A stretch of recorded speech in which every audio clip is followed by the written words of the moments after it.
तर काय निदान सांगणारं फिजिओलॉजी असतो की आपल्या इथून खाण्याच्या खालून 2 कॅरोटिड आर्टरी जातात,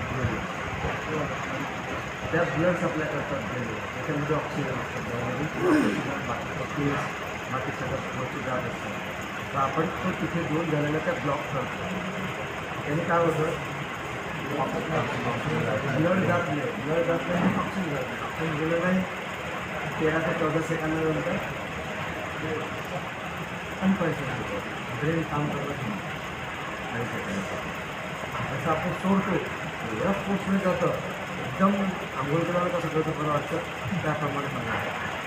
जनरली लोक घाबरतात आणि शिकवायच्या पहिले एकदा पायात ड नाही द पाहिजे, जॅपनीमध्ये ड, ट नाही त, का झिमी.